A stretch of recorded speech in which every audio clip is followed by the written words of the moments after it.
डिम्पल यादव सांसद ने चुनाव आयोग के ऊपर गंभीर आरोप लगाया, बताया सरकार के इशारे पर कर रही है काम। नमस्कार, मैं अमित कश्यप और आप देख रहे हैं हंगामा टाइम्स। वहीं पर गर्जित संसद में डिम्पल धर्मेंद्र ने पीटी मेज। आपको बताएं कि डिम्पल यादव का लोकसभा इलेक्शन कमीशन को लेकर बीजेपी पर लगाए हैं गंभीर आरोप और चुनाव आयोग को भी लेकर कह दी एक बड़ी बात। और वहीं पर हो रहा है संसद में हंगामा, धर्मेंद्र यादव पीट रहे मेज और वहीं पर गूंज रही है डिम्पल यादव की आवाज। आइए डालते हैं इस राजनीतिक जगत की एक बड़ी खबर पर नजर, जहां पर लगातार घमासान मचा हुआ है और आखिरकार किस तरह से आम जनता के हक की आवाज की जो गूंज है उस संसद में गूंजना शुरू हो गई। आइए आपको दिखाते हैं एक रिपोर्ट। चुनाव आयोग पूरी तरह सरकार के इशारे में काम कर रहा है, या यूं कहें कि पूरी तरह समर्पित होकर सरकार के लिए काम कर रहा है। और जिस तरह से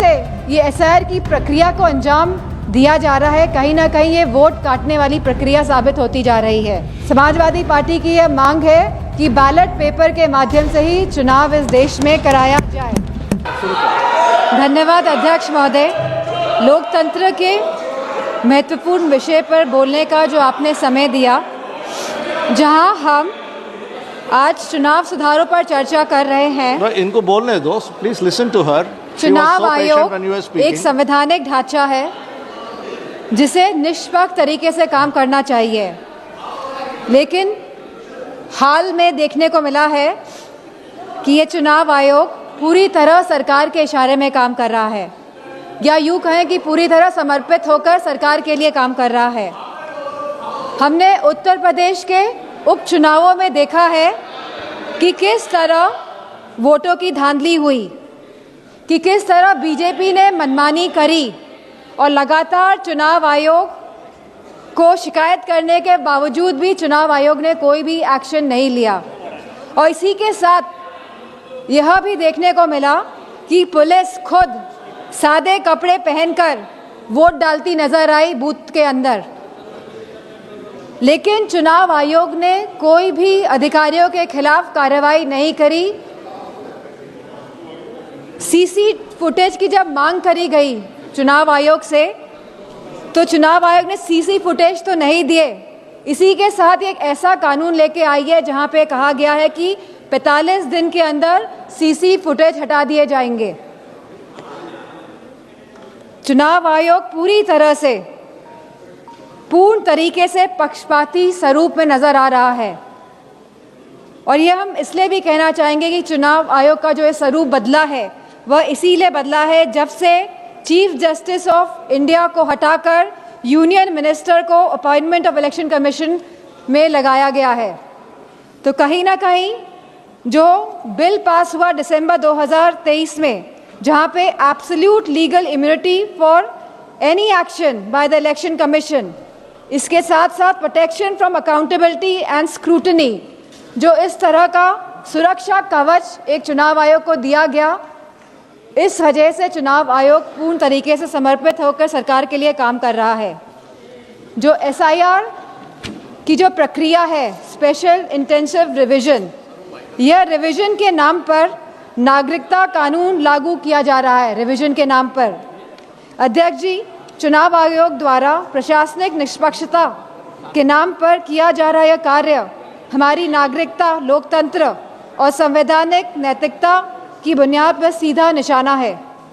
जहां चुनाव आयोग को समय समय पर मतदाता सूचियों के पुनरीक्षण का अधिकार है और वह ये निरीक्षण करता भी है एनुअल समरी रिवीजन एएसआर के द्वारा, वहीं इस एसआईआर की अभूतपूर्व बात यह है कि एक ऐसी संस्था द्वारा नागरिकता का प्रमाण फिर से मांगा जा रहा है जिसे कानूनन इसका अधिकार प्राप्त ही नहीं है।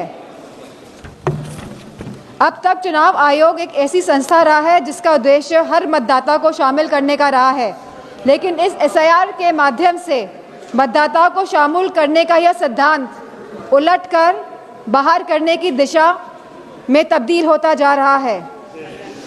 जहां बिहार में एसआईआर कराया गया और लगभग 80 लाख वोटर्स को डिलीट किया गया, और यह सूची आज भी उपलब्ध नहीं हो पा रही है कि 80 लाख वोटर्स आखिरकार कौन थे।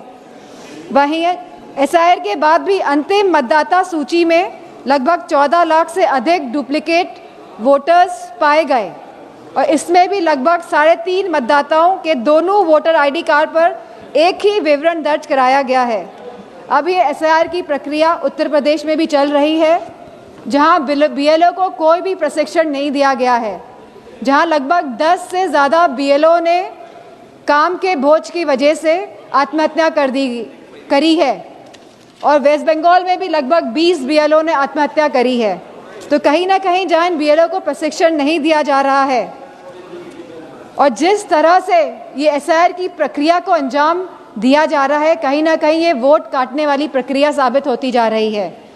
तो हमारी मांग है कि जिस तरह सत्ता पक्ष के लोग कहते हैं कि हम बिहार का चुनाव जीते, तो अगर आप वाकई में चुनाव लड़ रहे हैं और जीत रहे हैं, तो हमारी ये मांग है कि आप सीजीआई को वापस अपॉइंटमेंट कमेटी में इंडक्ट करें और जो आपने सुरक्षा कवच इलेक्शन कमीशन को दिया हुआ है, आप इस सुरक्षा कवच को भी हटाएं।